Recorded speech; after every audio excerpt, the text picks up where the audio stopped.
پہنچنے کی طاقت رکھتا ہے تو سال کے مخصوص ایام میں جو حج کے ایام ہیں ان کے اندر وہ چاہتا ہے احرام باندھ کر نیت کر کے حج کرنے کی، اور سب یہ سمجھتے ہیں کہ یہ حج کرنا ایک عبادت ہے،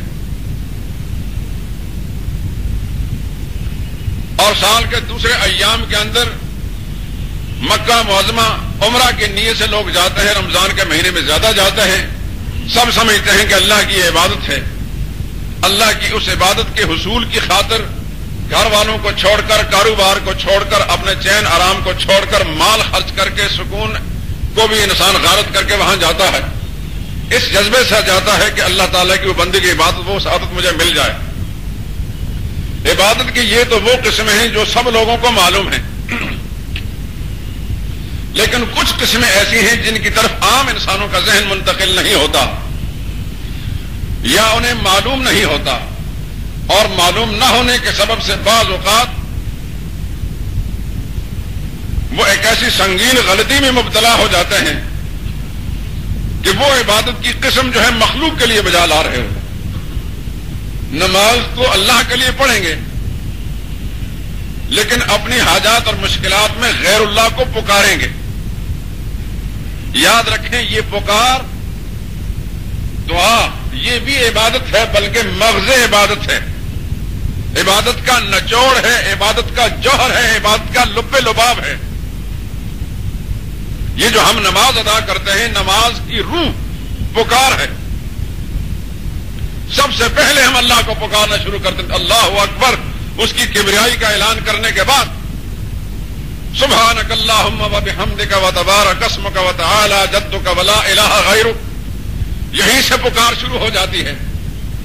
پھر اس کے بعد سورہ فاتحہ پڑھتے ہیں، الحمدللہ رب العالمین، تمام صفات کارسازی کا مالک اللہ ہی ہے، جو پروردگار ہے سارے کائنات، سارے جہانوں کا، الرحمن جو بےحد مہربان ہے، الرحیم نہایت رحم والا ہے، مالک یوم الدین روز جزا کا مالک وہی ہے، وہی جزا سزا کے فیصلے کرے گا۔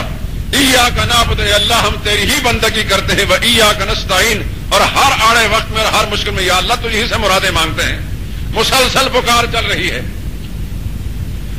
اس کے بعد بھی سبحان ربی العظیم، رکوع میں جھکتا ہے، عملاً جھکتا بھی اللہ کے سامنے ہے، اور زبان سے بھی اعلان ہے، اے اللہ تو پاک ہے جو عظمت والا ہے، تیرا کوئی حصہ دار اور تیرا شریک نہیں ہے۔ سمع اللہ لمن حمدہ، اللہ نے سن لی اس انسان کی پکار، حمدہ جس نے اللہ کی تعریف کی، ربنا لک الحمد، اے اللہ تمام تعریفوں کے لائق تیری ہی ذات ہے۔ پھر کہتے اللہ اکبر، اٹھتے بیٹھتے اللہ کی کبریائی کا اعلان بھی کر رہا ہے اور اسے پکار رہا ہے۔ نماز کی ایک ظاہری ڈھانچہ ہے، یعنی اٹھنا بیٹھنا ہے، اور ایک نماز کی روح ہے، اندر جو کچھ بھی بول رہا ہے اللہ کو پکار رہا ہے۔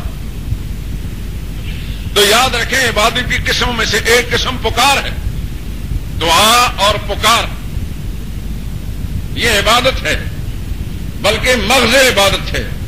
میں نہیں کہتا، امام الانبیاء نے فرمایا ہے صلی اللہ علیہ وسلم، الدعاء مخ العبادہ، مخ کہتے ہیں ہڈیوں کے اندر جو گودا ہوتا ہے، یا انسان کی کھوپڑی میں جو دماغ ہے، مغز جسے کہتے ہیں، اس کو مخ کہتے ہیں۔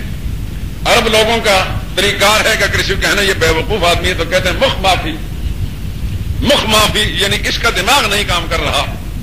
یہ آج کل محاورہ یہی چل رہا ہے ان کے یہاں، مخ معافی، یعنی اس کی عقل خراب ہو چکی ہے، دماغ خراب ہو گیا اس کا۔ تو مخ کہتے ہیں اس مغز کو۔ حضور نے فرمایا الدعاء مخ العبادہ، دعا پکار اللہ کی یہ عبادت کا مغز ہے، یہ نچوڑ ہے، یہ لباب ہے، یہ جوہر ہے، اسی پر ساری عبادت جو ہے اس کی عمارت قائم ہے۔ ایک حدیث میں یہ الفاظ ہے، الدعاء هو العبادہ، پکار ہی عبادت ہے اصل۔ اس لیے جب کلمے کا ترجمہ کریں آپ اپنے بچوں کو سکھائیں تو یہ الفاظ کہا کریں، لا الہ الا اللہ، اللہ کے سوا کوئی، یہ کہتے ہیں عبادت کے لائق نہیں۔ اور عبادت کا نچوڑ کیا ہے، روح کیا ہے، پکار۔ ہاں، اس لیے اللہ کے سوا کوئی پکار کے لائق نہیں، یہ ترجمہ کرتے تھے مولانا حسین علی صاحب رحمۃ اللہ تعالی۔ نبی پاک صلی اللہ علیہ وسلم کے اس فرمان کو ساتھ ملا کر کہ حضور نے فرمایا کہ دعا ہی اصل عبادت ہے، تو جب اللہ لا الہ الا اللہ، اللہ کے سوا کوئی عبادت کے لائق نہیں، یعنی اللہ کے سوا کوئی پکار کے لائق نہیں، پکار ہی اصل عبادت ہے۔ کی اس قسم کو نہ سمجھنے کی بنا پر بہت سے لوگ نماز تو رب کے سامنے، سجدہ تو اللہ کو ادا کر رہے ہوتے ہیں، لیکن پکار کسی اور کو رہے ہوتے، پکار رہے ہوتے کسی اور کو۔ کوئی مشکل آ جائے، ہمارا جہاد زدہ معاشرہ، ذرا سی مشکل آئی فوراً غیر اللہ کو پکارنا شروع کر دیا۔ کشتی میں بیٹھے، ذرا ڈولی کشتی، بھاؤ لگ بیڑا تھک، حضرت بھاؤ لگ زکریا ملتانی کو پکارنا شروع کر دیا۔ پٹھانوں کے علاقے میں چلے جائیں، سوات میں پیر بابا، وہاں پکارتے ہیں یا پیرا بابا راؤ رسے گا، یا لویا زانا راؤ رسے گا۔ لویا زان کا مطلب بڑا جوان۔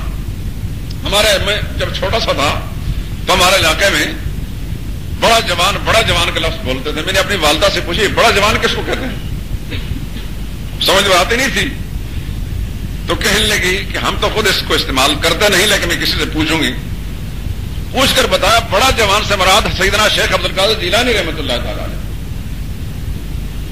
بڑا جوان حضرت شیخ عبد القادر جیلانی کو کہتے ہیں، پیران پیر، بڑے پیر صاحب۔ اس کو پٹھان اپنی زبان میں لویا زوانا کہتے ہیں، بڑا جوان۔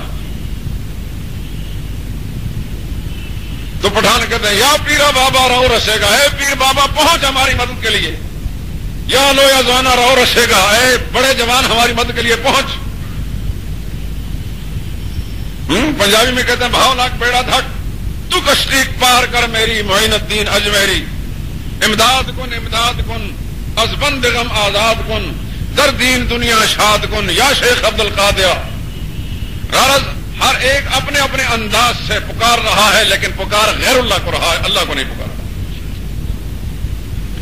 اور اسی وقت وہ لا الہ الا اللہ کی نفی کر رہا ہوتا ہے۔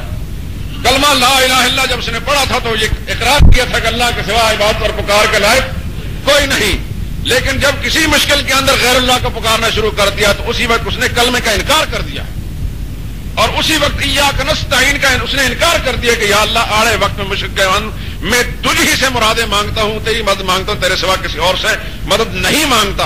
ادھر نماز کے اندر ایاک نعبد و ایاک نستعین باہر نکلا، قدم پھسلا تو فوراً غیر اللہ کو پکارنا شروع کر دیا۔ اسی وقت اس نے نماز کی اندر پڑھی ہوئی ایاک نعبد ایاک، اس لیے یہ بات میں سمجھا رہا ہوں کہ عبادت کی ساری قسمیں بھی سمجھنی چاہیے۔ جب زبان سے کہتے ہیں کہ اللہ کے سوا عبادت کے لائق کوئی نہیں، تو پھر عبادت کی ساری قسمیں بھی جان لینی چاہیے۔ ان میں سے ایک اہم قسم عبادت کی پکار ہے۔ ابھی جو آیت میں نے پڑھی، آیت نمبر 60 سورہ حامیم مومن 24واں پارہ، وقال ربكم ادعوني استجب لكم،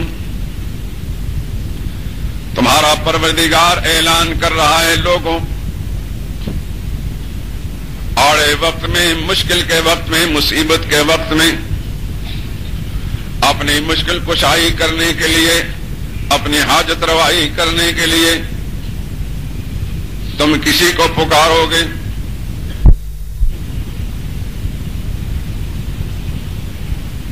معاشرے میں پھیلے ہوئے غلط خیالات پر چلتے ہوئے غیر اللہ کو نہ پکارنا۔ تمہارا پروردگار کہہ رہا ہے ادعونی، مجھے سے مانگنا، مجھے ہی پکارنا۔ وقال ربکم، سبحان اللہ، اللہ تیرے سمجھانے پر قربان جائیں۔ اس بات کو